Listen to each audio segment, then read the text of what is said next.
National Herald मामले में राहुल गांधी के बाद अब सोनिया गांधी की ईडी के सामने पेशी है और बात दोनों के अंदर ईडी दफ्तर में पूछताछ चल रही है। हमारे साथ बातचीत करने के लिए कांग्रेस के ओबीसी सेल के अध्यक्ष और हरियाणा से पूर्व मंत्री कैप्टन अजय सिंह यादव हमारे साथ मौजूद हैं।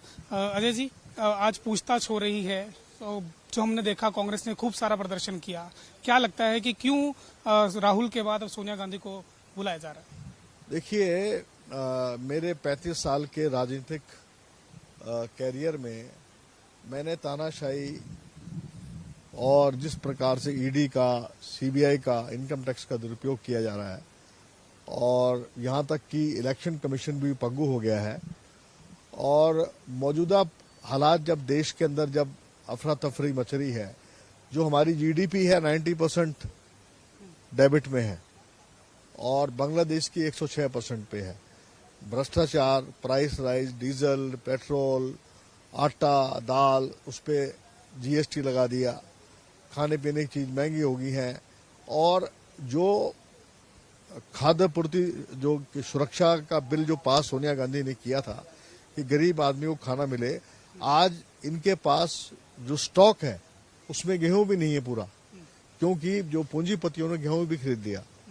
अभी कल मैं एक डिबेट में सुन रहा था, मैं एक प्रश्न किया जा रहा था कि भाई सबसे ज्यादा मस्टर्ड जो है वो राजस्थान में हो रही है, तो वहां पर जो है वो जो होर्डिंग है वो कर रहे हैं, उनको क्यों नहीं पकड़, क्योंकि इसलिए नहीं पकड़ पा रहे हैं कि इन्होंने बिल ऐसा पास कर दिया है कि होर्डिंग के ऊपर कोई भी प्रतिबंध नहीं है। कोई कितना गेहूं रखे, कोई कितना ही तेल रखे, व्यापारियों के ऊपर, बड़े बड़े जो पूंजीपति हैं उनके ऊपर कोई भी पाबंदी नहीं है। इसलिए आज जो बड़े बड़े अडानी अंबानी ने वेयर हाउसेस बना रखे हैं, असली मुद्दे पे भटका के, और वो उनको मालूम है कि कांग्रेस की जो स्ट्रेंथ है, जो धुरी है, वो राहुल गांधी और सोनिया गांधी जी है। राहुल गांधी जी को 60 घंटे ईडी ने पूछा, जबकि उनका काम केवल डॉक्यूमेंटेशन का है। डॉक्यूमेंट देख सकते हैं, वो तो 1 घंटे में देख सकते थे, 60 घंटे क्यों बैठाया? बदनाम करने के लिए, टीवी पे आता रहे। तो कार्यकर्ताओं में तो रोष तो होगा ही। अभी सोनिया गांधी जी को बुला लिया। आप मुझे बताइए कि ये केस जो नेशनल हेराल्ड का केस है, इसमें पैसे इसलिए लिए, जो शेयर्स अपने कांग्रेस पार्टी से पैसे इसलिए दिए गए थे ताकि नेशनल हेराल्ड जो के एजीएल जो कंपनी है उनके डेबिट को खत्म कर सके, उनके जो प्रेस रिपोर्टर्स हैं, उनके जो है उनका, और जो कर्जा हो गया था उसको पूरा करने के लिए। उसके बाद जो पैसे हैं वो वापस कर दिए गए। तो मेरा कहने का मकसद ये है, जब इसका केस कोर्ट में चल रहा है, केस सब्जुडिस है, फिर ईडी कहां से आ गई बीच में? या तो प्रधानमंत्री मोदी जी को, अमित शाह जी को न्यायालय पे विश्वास नहीं है। आप उनसे पूछिए कि आपने ईडी क्यों पीछे लगा रखी है। वो कहते हैं कि मनी लॉन्ड्रिंग हुई है पूरे मामले में, इसलिए। जुडिशरी क्या कर रही है फिर? जुडिशरी ऑर्डर करती ईडी को कि आप पूछताछ कीजिए, वो ऑर्डर करती सीबीआई को आप रेड कीजिए। जब एक केस सब्जुडिस है तो उस केस को क्यों उठाया जा रहा है? आप ईडी की कार्रवाई को रोकने के लिए हाईकोर्ट, सुप्रीम कोर्ट भी जा सकते थे। हम क्यों जाएं? हम तो देखना चाहते हैं, हमारे नेताओं को डरते थोड़ी ना है। सोनिया गांधी ने कह दिया कि मैं तो इंदिरा गांधी की बहू हूं, मैं डरने वाली नहीं हूं। और सोनिया गांधी जी तो वो शख्सियत है जिन्होंने प्रधानमंत्री की कुर्सी को ठोकर मार दी।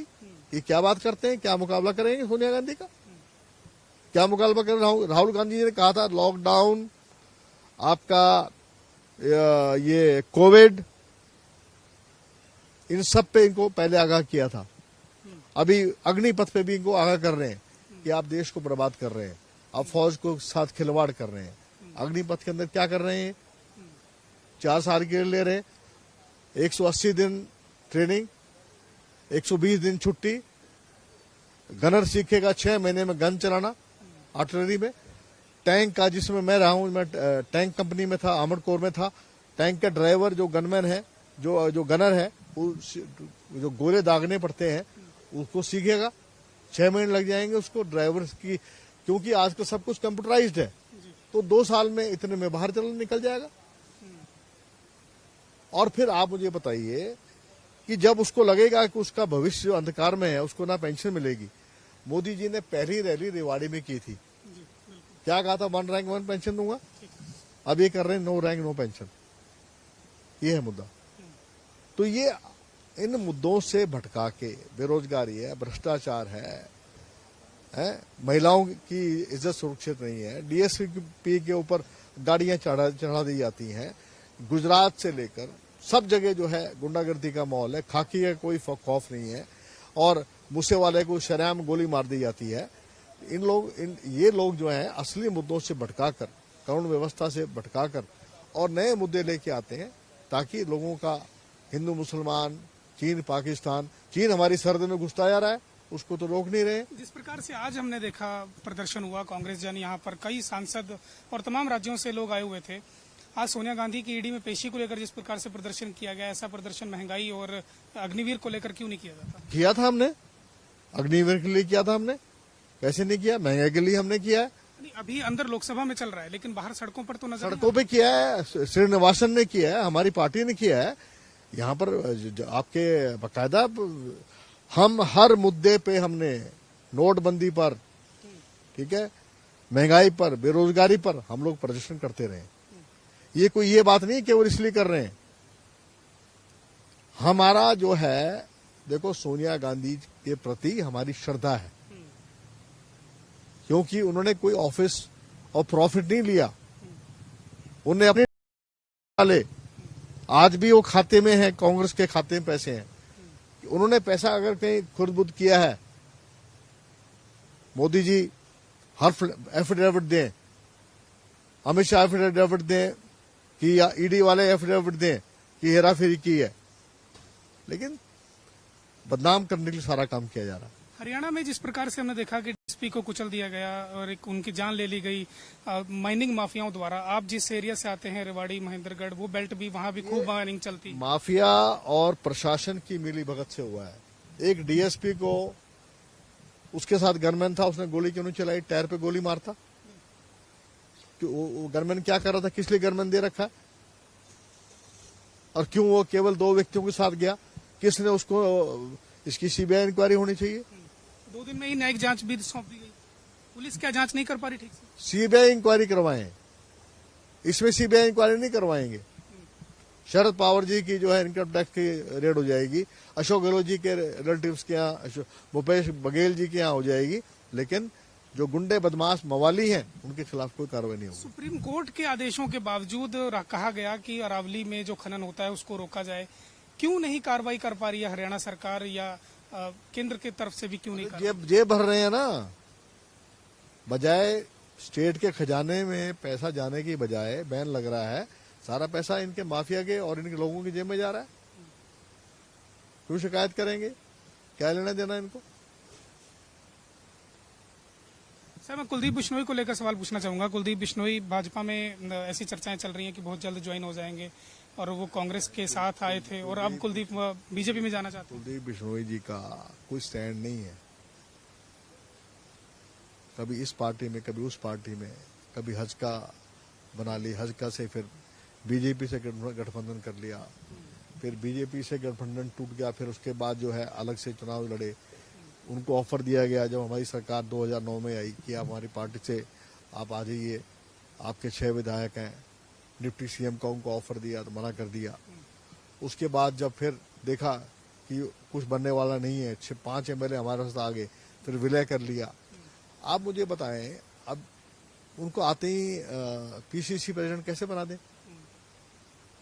बीजेपी वाले पीसीसी प्रेसिडेंट बना देंगे, मुख्यमंत्री बना देंगे, वर्किंग कमेटी का मेंबर बनाया उनको, जो सबसे बड़ी हमारी, जिसका मेंबर मैं भी नहीं हूं, जिसकी राजनीति 35 साल की है। मैं एज एआईसीसी का, ओबीसी का राष्ट्रीय अध्यक्ष हूं, मैं भी सीडब्ल्यूसी का मेंबर नहीं हूं। दीपेंद्र हुड्डा मेंबर है, हाँ, रणदीप सुरजेवाला मेंबर है, कुलदीप बिश्नोई मेंबर था इसका, अभी शैलजा जी को बनाया। जितने भी ये लोग हैं सब मेरे बाद राजनीति में आए हैं। वो तो कह कहते हैं 2016 में उन्होंने विलय किया और कहते हैं कांग्रेस बदल गई, तब भी राहुल गांधी और सोनिया गांधी थे, अब भी वही, कैसे बदल गई? अरे भैया वो क्या कहते हैं, हमें क्या पता उनके बीच में और सोनिया गांधी के बीच में क्या बात हुई थी। मैं तो कह रहा हूँ स्थिर रहें एक जगह, अगर बीजेपी में रहें अब वहां टिक के रहें, अगर टिक के रहेंगे तो कुछ मिल जाएगा, अगर टिक के नहीं रहेंगे, ऐसे दर बदलते रहेंगे तो कुछ नहीं मिलेगा। जैसे अपना अशोक तंवर है, उसका भी यही हाल है। राज्यसभा चुनाव में जिस प्रकार से हमने देखा कि एक वोट से आप लोग हार गए और अब हाईकोर्ट में चुनौती दी गई और अजय माकन ने कह दिया कि जो किरण चौधरी हैं उनकी वजह से और विवेक बंसल की वजह से उनको हार। मैं इस कंट्रोवर्सी में पढ़ने वाला नहीं हूँ। अजय माकन जी ने क्या कहा है और विवेक बंसल जी क्या कह रहे हैं और किरण चौधरी जी क्या कह रहे हैं, किरण चौधरी जी बहुत सीनियर लीडर हैं, मैं किसी भी प्रकार की टिप्पणी इस मामले में नहीं करना चाहता। क्या किरण चौधरी जानबूझ के वोट क्रॉस किया होगा आपको लगता है, या हो गया? मुझे इसके बारे में कुछ मालूम ही नहीं है, मैं कोई टिप्पणी नहीं करना चाहता इसमें। बहुत बहुत शुक्रिया। तो ये थे कैप्टन अजय यादव, जिन्होंने सरकार को घेरते हुए कहा है कि सोनिया गांधी को और राहुल गांधी को जानबूझ के वो परेशान करना चाहते हैं। उनको पता है कि कांग्रेस में अगर कांग्रेस जनों को एकजुट रहने से तोड़ना है तो कहीं ना कहीं उनको सोनिया गांधी और राहुल गांधी को निशाना बनाना होगा। और साथ ही उन्होंने कांग्रेस में मची खलबली जो राज्यसभा चुनाव को लेकर थी उस पर कुछ भी बोलने से साफ तौर पर मना कर दिया। उन्होंने कहा कि मैं किसी भी कंट्रोवर्सी में नहीं पड़ना चाहता, लेकिन कुलदीप बिश्नोई को उन्होंने जरूर निशाने पर लिया और कहा कि उनका कोई स्टैंड नहीं है, स्थिर रहना चाहिए। उन्होंने साफ तौर पर उनको हिदायत दी। कैमरा पर्सन साहिब के साथ मैं सुधीर पांडे, पंजाब के सिटी, दिल्ली। हमसे जुड़े रहने के लिए हमारे YouTube चैनल को सब्सक्राइब करें और नई वीडियो की नोटिफिकेशन के लिए बेल आइकॉन को दबाएं। अगर आप ये वीडियो Facebook पर देख रहे हैं तो लाइक जरूर करें और ज्यादा से ज्यादा शेयर करें। धन्यवाद।